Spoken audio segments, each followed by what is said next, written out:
A reading from the Gospel of John. Jesus said to his disciples, "If you love me, you will keep my commandments. And I will ask the Father, and he will give you another advocate to be with you always, the Spirit of truth, whom the world cannot accept because it neither sees nor knows him. But you know him because he remains with you and will be in you. I will not leave you orphans. I will come to you. In a little while, the world will no longer see me, but you will see me, because I live and you will live.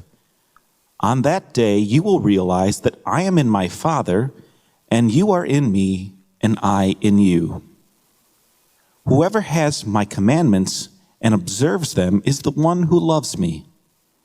And whoever loves me will be loved by my Father, and I will love him and reveal myself to him." This passage from John's Gospel is short enough that we can take what Jesus says and restate it as almost a mini creed from John's community. If we love Jesus, then we follow his commandments. Jesus will send us the Spirit of God to always be with us. In this way, we are never alone. Even though Jesus isn't physically with us, we still feel his presence. Jesus is in God. We are in Jesus, and Jesus is in us. Therefore, God lives in us as well. We show our love for Christ by observing his commandments.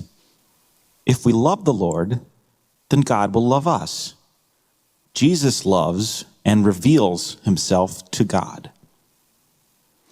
Seeing the beliefs of John's community through the words of Jesus helps me see that they viewed actions as being louder than words.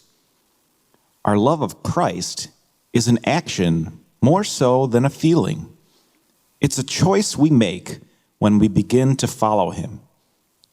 Just as a husband and a wife choose to love each other, their love for each other is shown by doing, rather than by simply saying the words, "I love you."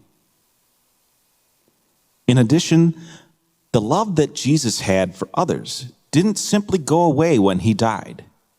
We still continue to feel his love over 2,000 years later. In a similar way, a wife who loses her husband will still feel his love after he dies. But for Jesus, his love was so strong that it reverberated across humanity forever and ever.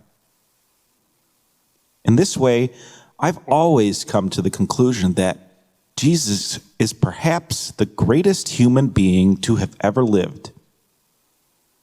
After all, if we are still remembering a poor peasant who was born in obscurity in a nowhere village of Nazareth, then it must have been extraordinary to have been in his presence. Yet in context, when he was crucified, the story should have been over. For a Jewish person, a Messiah being executed was very much unheard of.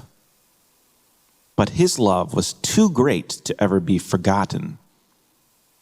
So for John's community, who most likely never got to meet Jesus in person, they felt his presence to be very real. His love was a part of them, so they felt one with Jesus, who they saw as being very much one with God. His love was a revelation which brought them closer to God. So when we love Jesus by choosing to follow his example, we are never truly alone. Jesus is always with us. No one knew God better than Jesus.